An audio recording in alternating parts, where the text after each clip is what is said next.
दोस्तों नमस्कार, मैं Naveen Kumar Buddha classes YouTube channel में आपका स्वागत करते हैं। आज इकोनॉमिक्स के एक और टॉपिक मुद्रा, भारत में मुद्रा का छपने की प्रणाली के बारे में हम डिस्कशन करने वाले हैं। इससे पहले वीडियो में हमने इकोनॉमिक्स में मुद्रा से संबंधित वीडियो बना चुके हैं कि मुद्रा क्या होते हैं, मुद्रा किसे कहते हैं और कितने प्रकार के मुद्रा पाए जाते हैं। आज हम डिस्कशन करेंगे कि भारत में मुद्रा किस प्रणाली के द्वारा छपते हैं। अब मुद्रा जैसी आती है तो हमको ध्यान में दिमाग में कुछ क्वेश्चन उत्पन्न होता है कि भारत में मुद्रा कैसे छपती है।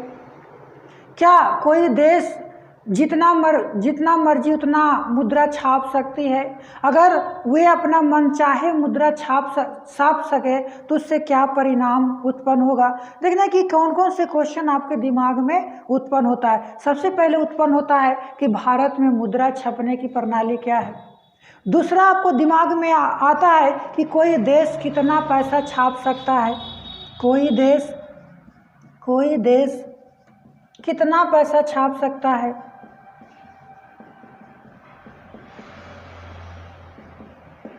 कोई देश कितना पैसा छाप सकता है। तीसरी बात दिमाग में आता है क्वेश्चन कि अगर कोई देश मनमाने ढंग से पैसा छाप ले तो क्या होगा। कोई देश मनमाने ढंग से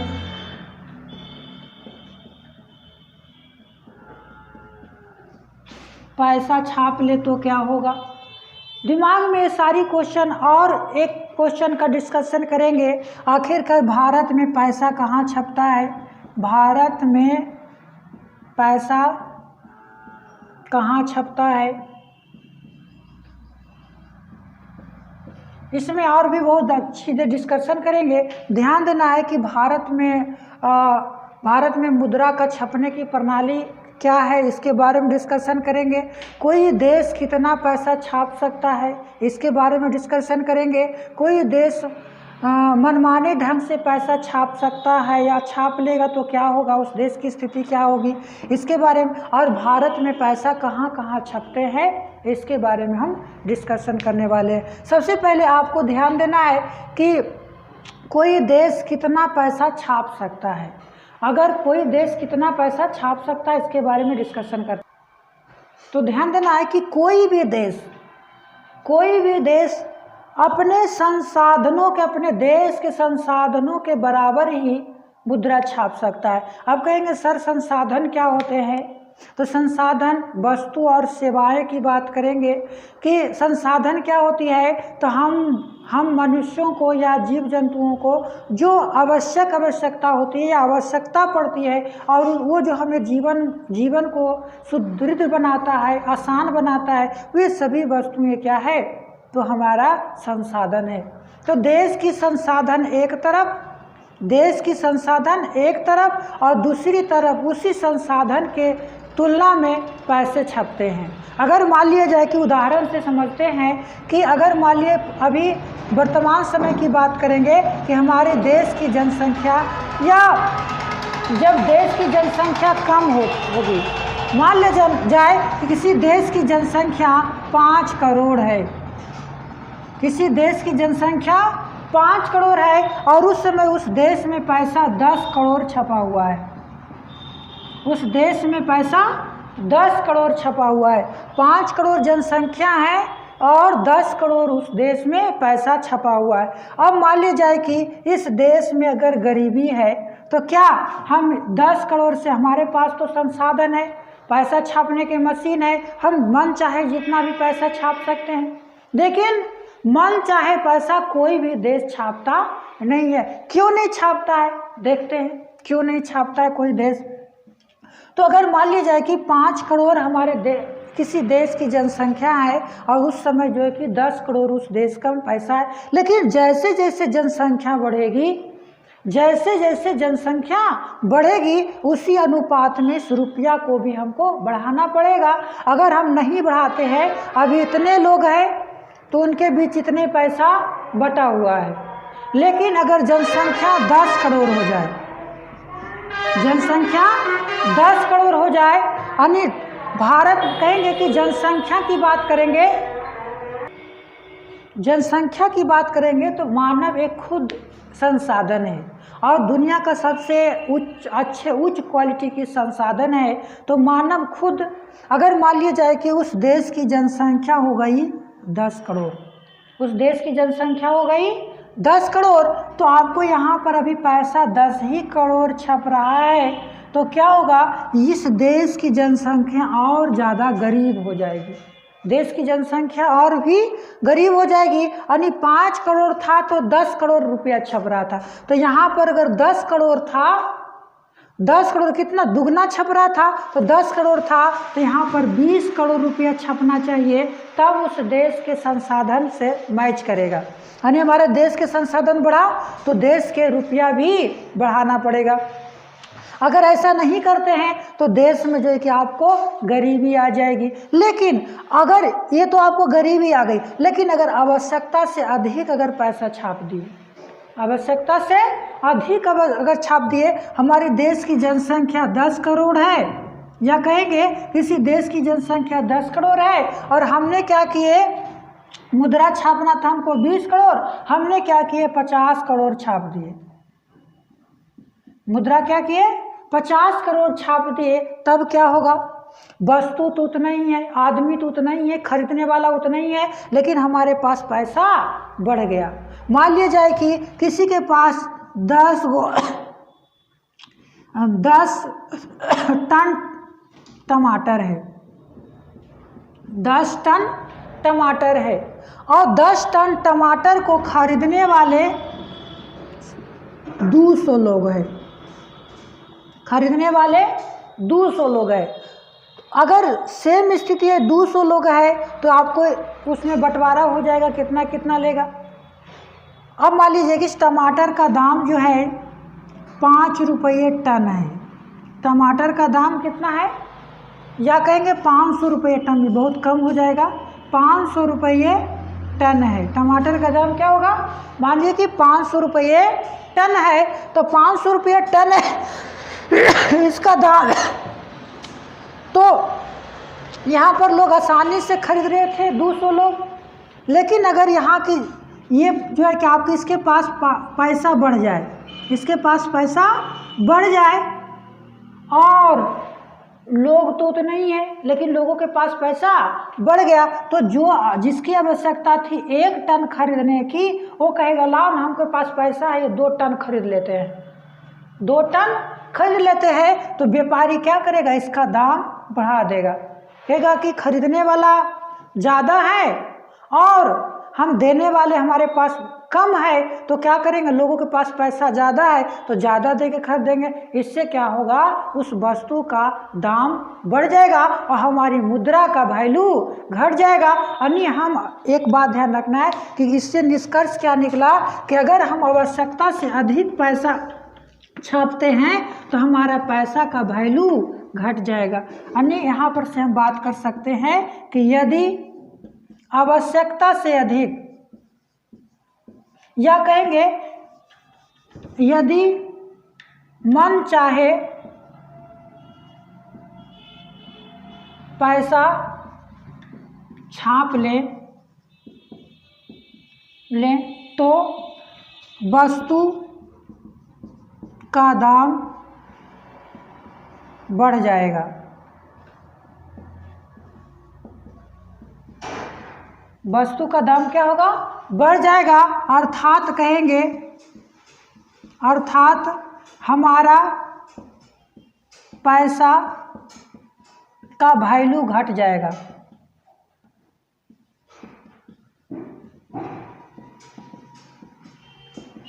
हमारा पैसा का वैल्यू क्या हो जाएगा, घट जाएगा। तो हमारी आंतरिक कुछ प्रभाव नहीं पड़ेगा, लेकिन विदेशी व्यापार पर इसका बहुत ज़्यादा प्रभाव पड़ेगा। अब कहेंगे कैसे विदेशी व्यापार में ज़्यादा प्रभाव पड़ेगा। अगर मान लिया जाए कि हमारे पास पहले कोई 10 रुपया का सामान मिलता था, कोई 10 रुपया का सामान मिलता था, अगर लोगों के पास पैसा ज़्यादा हो गया, अगर लोगों के पास पैसा ज़्यादा हो गया, यानी सबके पास पहले 10-10 रुपया था, 10 गो सामान था, तो एक एक सामान खरीद लेता था लोग, लेकिन अगर इसके पास आपको 20 रुपया हो गया, सभी के पास 20 रुपया, इसको क्षमता आ गया कि हम 2-2 सामान खरीद सकते हैं, 2-2 सामान खरीद सकते हैं, तो यहाँ पर इसका दाम क्या होगा, बढ़ा देगा, यानी इसकी तुलना में इसका भी दाम बढ़ा देगा, इसको भी क्या कर देगा, दाम 20 रुपया, पुनः जो है कि इसको एक ही को ही खरीदना पड़ेगा। लेकिन अगर आपको यही अगर 20 रुपया दाम हो गया और विदेश में इसका दाम 10 रुपया है, विदेश में दाम इसका 10 रुपया है, तो हम ये वस्तु हम विदेश में नहीं बेच सकते। विदेश वाला हम कहेगा कि हम काहे महंगा में खरीदें, तो विदेशी व्यापार पर इसका प्रभाव पड़ेगा और लोग कहेंगे विदेशी व्यापार हमारा नहीं हो पाएगा। अब इसके ये तो आपको समझ में आ गया कि यदि हम मनचाहे पैसा छाप दे तो वस्तु का दाम बढ़ जाएगा, अर्थात हमारा पैसा का वैल्यू बढ़ जाएगा, जिसको कहता है पैसा का डिवैल्यूट होना। तो यहाँ पर आपने समझ में आ गया एक चीज़ें। अब हमको समझना है कि भारत में पैसा कैसे छपता है, भारत में पैसा कैसे छपता है। तो भारत में जो पैसा छापता है वो भारत में पैसा छापने वाली इकाई है या कहेंगे संस्था है। भारत में आरबीआई के द्वारा पैसा छापा जाता है। और आरबीआई ने किस प्रणाली के आधार पर पैसा छापती है, तो कहेंगे भारत में पैसा छापने की प्रणाली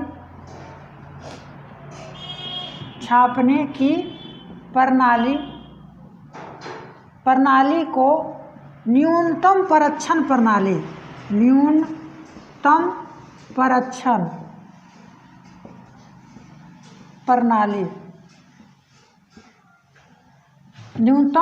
प्रणाली या इसी को अंग्रेजी में बोलते हैं मिनिमम रिजर्व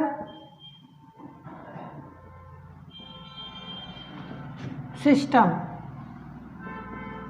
इसको क्या बोलते हैं, मिनिमम रिजर्व सिस्टम कहते हैं। यानी भारत में पैसा छपने की प्रणाली को क्या कहते हैं, न्यूनतम परक्षण प्रणाली कहते हैं, अंग्रेजी में इसको मिनिमम रिजर्व रेशियो कहते हैं। इसको आरबीआई ने इसे 1966 ईस्वी में अपनाया था। मिनिमम रिजर्व रेशियो को कब अपनाया था, तो कहेंगे 1966 ईस्वी में इन्होंने अपनाया था मिनिमम रिजर्व रेशियो। अब देखो कि मिनिमम रिजर्व रेशियो होता क्या है, इसमें किस प्रकार से पैसे छपते हैं, तो कहेंगे इस प्रणाली के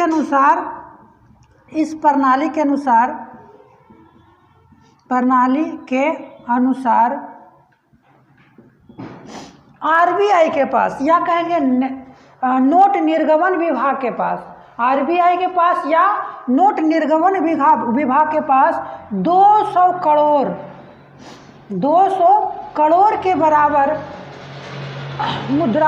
स्वर्ण मुद्रा या विदेशी ऋण पत्र होना चाहिए। क्या होना चाहिए, 200 के बराबर विदेशी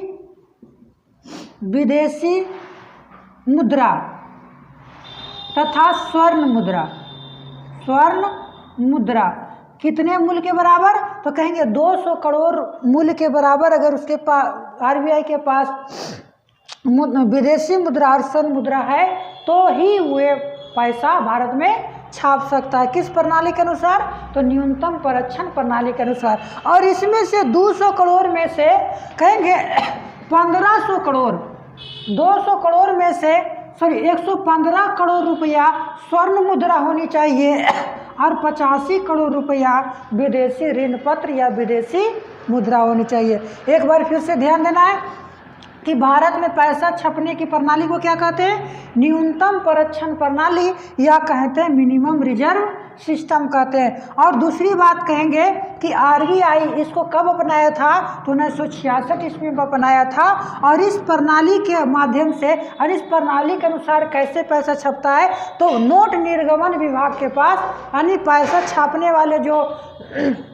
विभाग है उसके पास जो है कि 200 करोड़ रुपया के बराबर 200 करोड़ रुपया के बराबर विदेशी मुद्रा या ऋण पत्र, विदेशी मुद्रा या स्वर्ण मुद्रा होनी चाहिए। विदेशी मुद्रा और स्वर्ण मुद्रा मिला करके 200 करोड़ रुपया के बराबर होना चाहिए। उसमें से 85 करोड़ जो है कि आपको विदेशी मुद्रा होना चाहिए और 115 करोड़ जो है कि आपको स्वर्ण मुद्रा होना चाहिए। तब भी कोई देश या कहेंगे भारत में आरबीआई पैसा छापने का अधिकार है या पैसा छाप सकती है। और इसी रेशियो में जो है कि आपको पैसा छपता है। जितना ज़्यादा हमारे पास विदेशी मुद्रा, स्वर्ण भंडार जितना ज़्यादा होगा हम क्या करेंगे, उतना ज़्यादा पैसा छाप देंगे। ये नहीं कि आपको जितना मर्जी उतना हम पैसा छाप देंगे। अगर अब किसी देश को मान लिया जाए कि भारत में बहुत ज़्यादा गरीबी है, बेरोजगारी है, हम अधिक से अधिक पैसा छाप करके बेरोजगारी गरीबी को दूर कर सकते हैं। लेकिन कोई भी देश ऐसा नहीं करता है। नहीं करने के कारण क्या है कि अगर ज़्यादा से ज़्यादा पैसा छप जाएगा तो उस देश में मुद्रा का डिवैल्यूएशन हो जाएगा, यानी मुद्रा की परचेज शक्ति में कमी आ जाएगी, खरीदने की शक्ति में कमी आ जाएगी। तो ऐसा कोई देश नहीं करता और अर्थव्यवस्था जो है कि आपको बिगड़ सकती है। ये तो हो गया आपको भारत में मुद्रा छपने की प्रणाली। अब हम देखते हैं कि भारत में मुद्रा कहाँ कहाँ छपता है। देखते हैं कि कहाँ कहाँ पैसा छपता है। तो भारत में 2 प्रकार के पैसे होते हैं, एक सिक्का होता है और एक रुपया होता है, जो कागज़ का रुपया होता है। और हमारे पास करेंसी तो बहुत प्रकार के होते हैं, नोट मुद्रा बहुत प्रकार के होते हैं। जैसे बोले थे साख मुद्रा, तो जो चेक माध्यम से आदान प्रदान होता है उसको क्या कहते हैं, साख मुद्रा कहते हैं। तो भारत में जहाँ पर सिक्के ढाले जाते हैं उसको टकसाला कहते हैं। भारत में जहाँ सिक्के ढाले जाते हैं उसको क्या कहते हैं, टकसाला कहते हैं। तो भारत में 4 जगहों पर टकसाला है, एक कोलकाता में, एक नोएडा में, एक हैदराबाद में, एक मुंबई में है। यानी कहेंगे कि भारत में 4 जगह सिक्का ढाले जाते हैं। कहाँ कहाँ, कोलकाता में, नोएडा में, हैदराबाद में, मुंबई में। एक चीज़ ध्यान देना है कि भारत में पहली बार शेरशाह सूरी के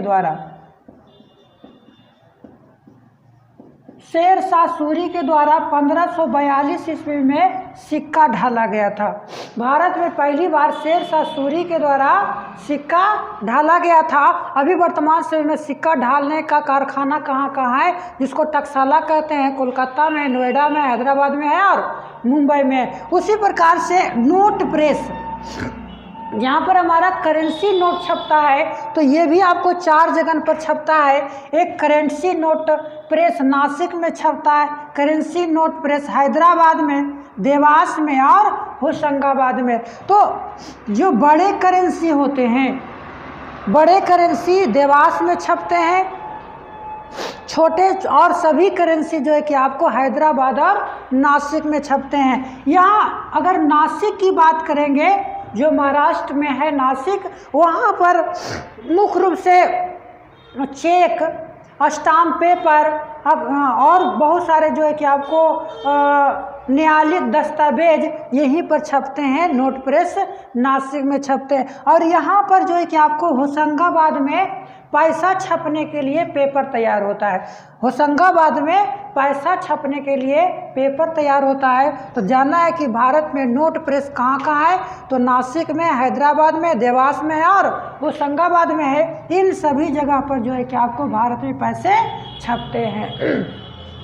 चलिए आज का वीडियो यहीं समाप्त करते हैं। अगर आपको ये वीडियो अच्छा लगा हो तो आप इस चैनल को सब्सक्राइब कीजिएगा, लाइक कीजिएगा, जिससे कि और भी हम नए नए वीडियो बनावें और आपके पास ये आसानी से पहुंच सके। चलिए वीडियो देखने के लिए आपको धन्यवाद।